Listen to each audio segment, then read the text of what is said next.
বিসমিল্লাহির রহমানির রহিম। আসসালামু আলাইকুম ওয়া Flying রাহমাতুল্লাহ। Fish মাছ 007. চাষে চুন এবং জিওলাইটের ব্যবহার বিধি, এর পার্থক্য এবং কোন সময় আমরা কোনটা ব্যবহার করলে ভালো একটা ফল আমরা পেতে পারি, এই বিষয়টা নিয়ে আজকে আলোচনা করব। আমরা যখন বিভিন্ন বই পুস্তক বা পুস্তিকা খুঁজে দেখি, অথবা আমাদের দেশের বিজ্ঞজন যারা রয়েছেন তারাও বলে থাকেন এবং বই পুস্তকে ওটা লেখা রয়েছে যে প্রস্তুতকালীন সময় চুন, চাষকালীন সময় জিওলাইট। কেন রে ভাই এই ব্যবধানটা কেন? আমাদের এই যে সাধারণ চাষি, আমাদেরকে কেন একটা বিভ্রান্তির মধ্যে ফেলে রাখা হয়েছে? আমরা আজকে চুন এবং জিওলাইট এর মূল কাঁচা মাল কি এবং এর কাজ কি, এটা যদি আমরা একটু আলোচনা করি তাহলেই পরিষ্কারভাবে বুঝতে পারবো দুটোই আমাদের জন্য উপকারী এবং দুটোই দরকার। এবং কেন দরকার, কিভাবে দরকার এবং কোনটা না হলে কোনটা দিয়ে আমরা চলতে পারবো, পুরো বিষয়টা আজকে আপনাদের সাথে আলোচনা করব। তা আগেই আমরা জানতে চাই যে চুন এবং জিওলাইট এর মূল উপাদান কি, কোন উপাদান দিয়ে এই দুইটা তৈরি করা হয়। চুন হলো চুনা মাটির যে পাহাড়, অর্থাৎ এটা একটা খনিজ পদার্থ। এই চুনামাটির পাহাড় থেকে এটাকে সংগ্রহ করে, এই পাথরটাকে সংগ্রহ করে এনে এটাকে দুইটা প্রক্রিয়ায় তৈরি করা হয়। একটা হলো অঝরা চুন আর একটা হলো ঝরা চুন। এই বিষয়টা নিয়ে অন্যদিন আলোচনা করব।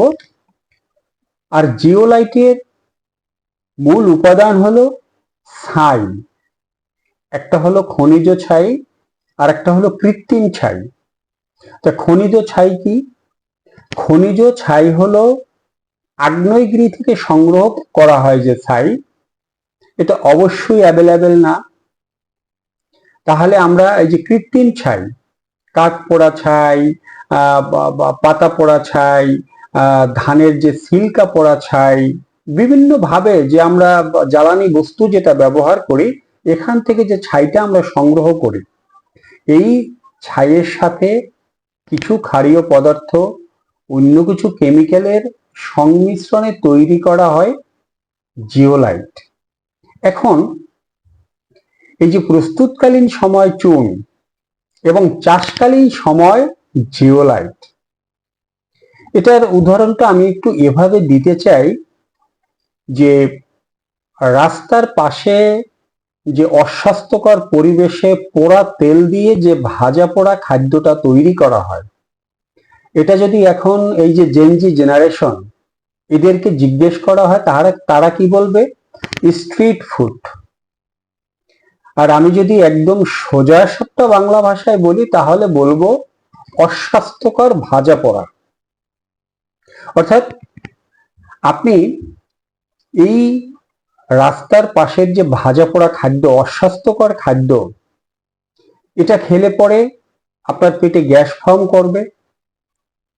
এই গ্যাসটাকে নিয়ন্ত্রণ করার জন্য, ধ্বংস না, নিয়ন্ত্রণ নিয়ন্ত্রণ করার জন্য এই যে প্রাজল জাতীয় যত ধরনের ট্যাবলেট আছে বিভিন্ন কোম্পানির গ্যাস্ট্রিকের ঔষধ, এটা খেয়ে আমরা এটা সাময়িকভাবে নিয়ন্ত্রণ করতে পারি।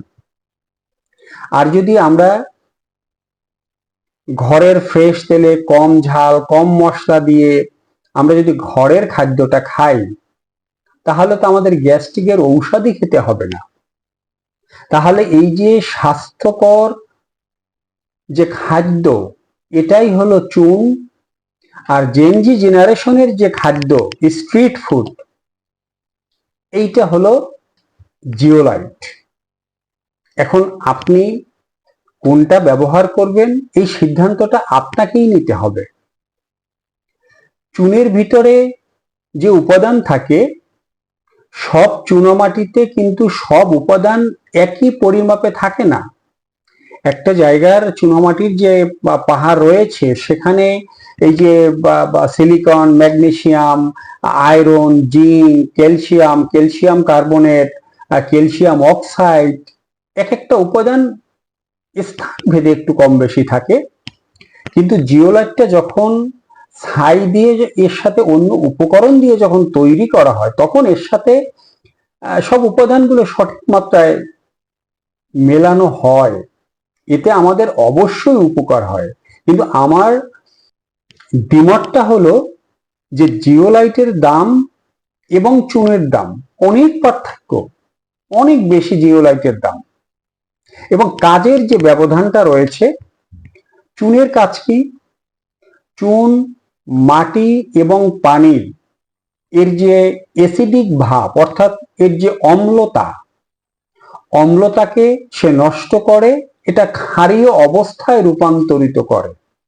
মাটি এবং পানির এর যত ধরনের জীবাণু রয়েছে সেটাকে ধ্বংস করে, মাটি এবং পানিকে পরিশোধিত করে। তো যখন মাটি থেকে অম্লত্ব দূর করে, এটাকে যখন নিউট্রাল করে ফেলে, তখন এই মাটির ভিতরে থাকা যে পুষ্টি পদার্থ সেটাকে সে বের করে নিয়ে আসে। পানি থেকে যখন অম্লত্বটা নষ্ট করে ফেলে, তাকে ক্ষারীয় অবস্থায় রূপান্তরিত করে, তখন পানির ভিতরে থাকা যে পুষ্টি পদার্থ সেটাকে আলাদা করে ফেলে, অর্থাৎ খাওয়ার উপযোগী, মাছের খাদ্য কণায় পরিণত হওয়ার উপযোগী সে করে তোলে। মাটি এবং পানির যে পিএইচ মানটাকে ধরে রাখে। পিএইচ যদি কমে যায় তাহলে তাকে বৃদ্ধি করে, মানে স্বাভাবিক মাত্রায় নিয়ে আসে। যদি বেড়ে যায় সেখানেও চুন প্রয়োগ করলে পিএইচ নিয়ন্ত্রণে চলে আসে। আর জিওলাইটের কাজ কি? জিওলাইট হলো এটাকে নিয়ন্ত্রণ করে, পানিকে শোধন করে, পানিকে জীবাণুমুক্ত করে। পানি থেকে যে অ্যামোনিয়া গ্যাস বা বিষাক্ত গ্যাস যেটা আছে, এটাকে সে শোষণ করে বা শোষণ করতে সহযোগিতা করে, কারণ অনেকগুলো উপাদান দিয়ে তো তৈরি হয়, এটাকে শোষণ করতে সে সহযোগিতা করে। এখন আমার প্রশ্ন হলো যে আমি আমার পুকুরের মাটি যদি ঠিকভাবে শোধন না করি, সে মাটি থেকে আমার অ্যামোনিয়াটা হবে, আমার যে মাছের যে অবশিষ্ট খাদ্য সেটা যদি পুকুরের তলানিতে জমে, মাছের মলমূত্র জমে, এটা পচে আস্তে আস্তে এখান থেকে অ্যামোনিয়া বা বিষাক্ত গ্যাস বা এই যে খারাপ ব্যাকটেরিয়া এগুলো তৈরি হবে। এখন জিওলাইট এই যে অপচনশীল যে দ্রব্যগুলো রয়েছে, এই দ্রব্যকে সে পচাবে না। এখান থেকে যে অপদ্রব্য, এই যে বিভিন্ন রকমের জীবাণু, অ্যামোনিয়া গ্যাস, বিভিন্ন রকমের ভারী গ্যাস যেটা আমাদের পানি এবং মাটি মাছের জন্য ক্ষতিকর, যেটা বেরিয়ে আসবে তাকে সে নিয়ন্ত্রণ করবে এবং নিয়ন্ত্রণ করতে সে সহযোগিতা করে। আর চুন যখন ব্যবহার করব, তখন এই যত উপাদান রয়েছে অর্ধপচা অবস্থায়, সে খাদ্য হোক, মাছের মলমূত্র হোক, পাশ থেকে গড়িয়ে পড়া বিভিন্ন ধরনের জৈব পদার্থের ডিপোজিশন হোক, যাই হোক না কেন, এটাকে চুন পচাবে, এটাকে সে নিউট্রাল করবে, এখান থেকে পুষ্টি পদার্থ রিলিজ করবে। তাহলে যে চুন ব্যবহার করে আমি একটা পুরো সুন্দর একটা পরিবেশ আমি তৈরি করতে পারবো, সেখানে পরিবেশটা নষ্ট করে সেখান থেকে যে উচ্ছিষ্ট যেটা রয়েছে সেটাকে আমি নিয়ন্ত্রণে সহযোগিতা করব। এই যে বললাম যে আপনি এই যে প্রাজল, সে হোক অমিপ্রাজল বা যাই হোক, এই যে বিভিন্ন গ্যাস্ট্রিকের ঔষধ আমরা যেটা খেয়ে থাকি, আমরা এই অপদ্রব্য ভক্ষণ করে বা গ্রহণ করে আমরা কি গ্যাস্ট্রিকের ওষুধ খেয়ে এই গ্যাসটাকে নিয়ন্ত্রণে রাখবো, যা একটা সময় আলসার বা বিভিন্ন ক্ষতিকর অবস্থায় চলে যায়? না এটাকে বাদ দিয়ে আমরা নিরাপদ প্রাকৃতিক পরিবেশ তৈরি করব, নিরাপদ খাদ্য গ্রহণ করব, আমরা নিরাপদ থাকব, রোগমুক্ত থাকব, দূষণ মুক্ত পরিবেশ তৈরি করব। এখন এই সিদ্ধান্তটা আমাদের সাধারণ চাষিদের গ্রহণ করতে হবে যে আমরা অল্প টাকা দিয়ে এই চুন প্রয়োগ করে আমরা কি সঠিক পরিবেশটা তৈরি করব এবং নিরাপদভাবে আমরা মাছ চাষ করব, না মাছ চাষের পরিবেশটা অনিরাপদ করে সেখানে আমরা জিওলাইট দিয়ে একে ভালো করতে সহযোগিতা করব। ভালো করব না, সম্পূর্ণরূপে ভালো হবে না, ভালো করতে সহযোগিতা করব। কোনটা করব এই সিদ্ধান্তটা আমাদেরকে নিতে হবে।